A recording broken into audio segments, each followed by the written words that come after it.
అవయవాల అక్రమ రవాణా, అక్రమ మార్పిడిపై కఠిన చర్యలు తీసుకుంటామంది సర్కార్. దీనికి సంబంధించి అసెంబ్లీలో చట్టం చేసింది ప్రభుత్వం. అవయవ దానం కొత్త బిల్లును ప్రవేశపెట్టారు వైద్య ఆరోగ్య శాఖ మంత్రి దామోదర రాజనరసింహ. ఈ బిల్లుకు సభ ఏకగ్రీవంగా ఆమోదం తెలిపింది. త్వరలోనే సీఎంతో చర్చించి ఆర్గాన్ డోనర్ల కుటుంబాలను ఆదుకునేందుకు కొత్త పాలసీ తీసుకొస్తామని తెలిపారు మంత్రి దామోదర.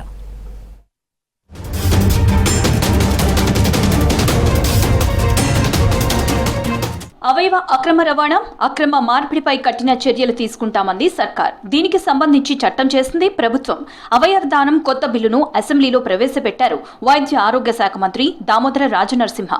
కొత్త చట్టం ప్రకారం అవయవాల అక్రమ రవాణా, మార్పిడి చేస్తే ₹1 కోటి జరిమానా, 10 ఏళ్ల జైలు శిక్ష పడుతుందని హెచ్చరించారు. పాత చట్టం ప్రకారం జరిమానా కేవలం ₹5,000 ఫైన్, 3 ఏళ్ల జైలు శిక్ష పడేదని చెప్పారు మంత్రి. ఇప్పుడు తెలంగాణ ప్రభుత్వం తోటా 1995 చట్టాన్ని నిబంధనలను అడాప్ట్ చేసుకుంటోందని అసెంబ్లీలో ప్రకటించారు.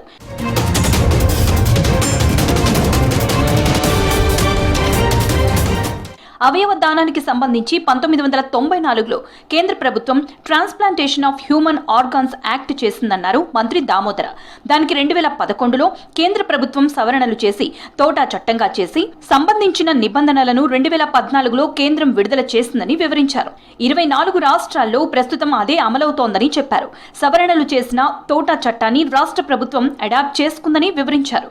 దీని ప్రకారం అవయవ దానం, మార్పిడి పర్యవేక్షణ కోసం ప్రభుత్వ స్థాయిలో అడ్వైజరీ కమిటీని ఏర్పాటు చేస్తామన్నారు.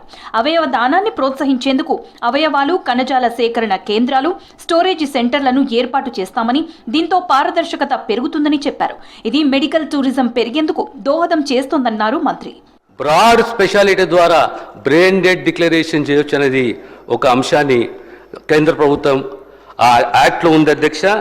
ప్రభుత్వం ఈ అంత్యక్రియలే కానీ వారిని కొద్దిగా ఫెలిసిటేట్ చేయాలి, హానర్ చేయాలి, వాళ్ళు రికగ్నైజ్ చేయాలనే ఒక అంశాన్ని ప్రస్తావించిన అధ్యక్ష.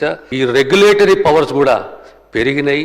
దీన్ని స్ట్రిక్ట్గా, సీరియస్గా ఇంప్లిమెంట్ చేయాలి. ఎందుకంటే ప్రభుత్వానికి ఒక విజన్ ఉంది అధ్యక్ష. రేపు మెడికల్ టూరిజాన్ని కూడా పెంచాలనే ఒక ఆలోచన ఉంది. కనుక ఈ చట్టం ద్వారా తెలంగాణ రాష్ట్రంలో whether it is live or cadaver organ ట్రాన్స్ప్లాంటేషన్లో ప్రభుత్వం చాలా సీరియస్గా ఈ యాక్ట్ని ఇంప్లిమెంటేషన్ చేస్తారని చెప్పి తమరి ద్వారా గౌరవ సభ్యులందరూ కూడా తెలియజేస్తున్నారు. కొత్త చట్టం పరిధిలోకి గుండె, కిడ్నీ, కాలేయం వంటి అవయవాలతో పాటు చర్మం, ఎముకల మజ్జ, రక్తనాళాలు, హార్ట్ వాల్వ్స్ వంటివి కూడా అవయవ దానం కిందికి వస్తాయని మంత్రి దామోదర వివరించారు.